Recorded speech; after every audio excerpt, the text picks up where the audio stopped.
So let's start with this. Here's the biggest challenge we have, because the person who usually suffers the most is the young new reliability engineer or maintenance tech who's sitting there because they've just been given a job description that doesn't make any sense for what they do for a living. Reliability engineers become planners and everything else. How can they personally, with basically no real power, break out of that box? And keep in mind, when I talk about reliability engineer is generally an engineer, say an electrical engineer, mechanical engineer.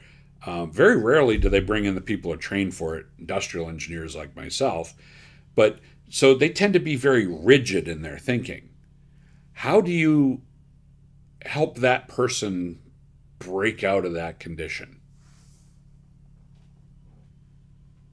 Honestly, you level with them. You tell them the box is imaginary. Start small.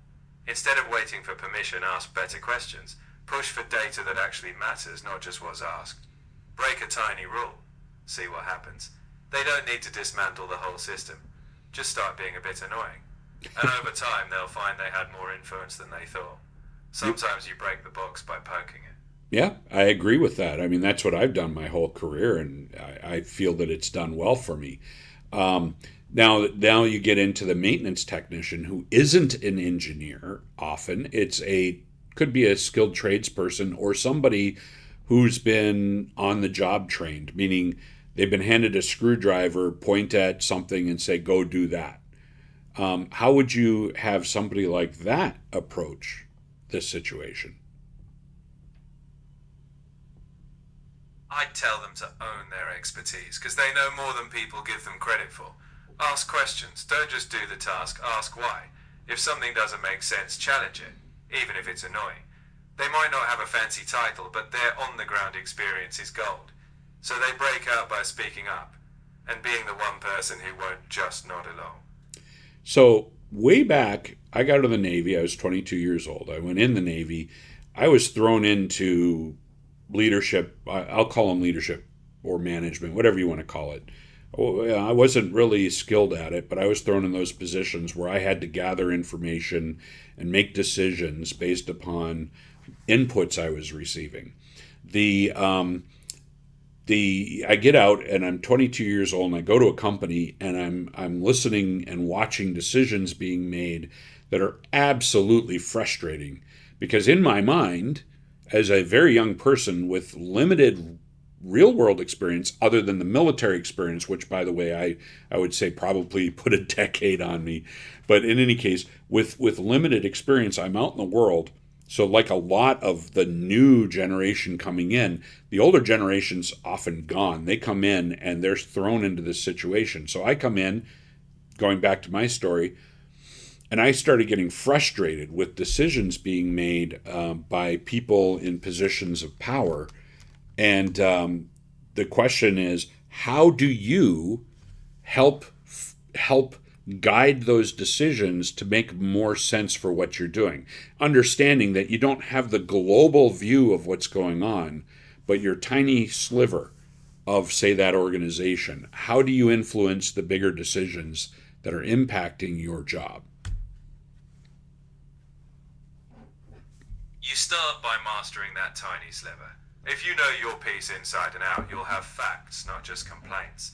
You influence art by translating your reality into what they care about: risk, cost, efficiency. Instead of saying this is frustrating, you say here's a data-driven consequence if we keep doing this. People in power ignore noise but listen to impact. So turn your sliver into something impactful. And I'm going to hit you with something here that we haven't really discussed a lot. But in the reliability and maintenance industry, and I run into this a lot because I've actually had people go, "Why are you so negative?" Or "Why this?" Or why are you picking on things?" Right?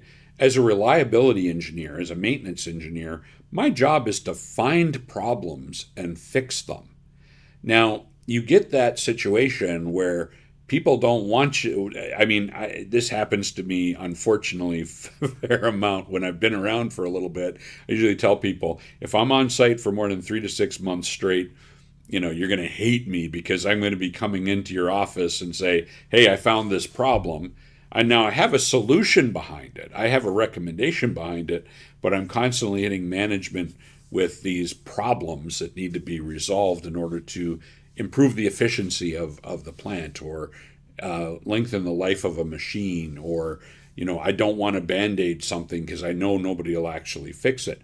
How does a person, without changing that, because I think that's a really important part of the mindset of reliability and maintenance, how does a person approach things that has that mindset in order to influence people, in higher positions of decision making within a company?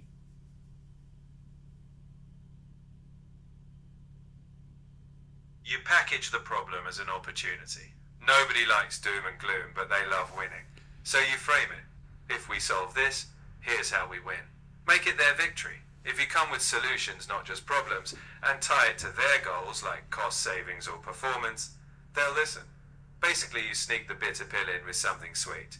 Everyone loves a hero. Give them a chance to be one.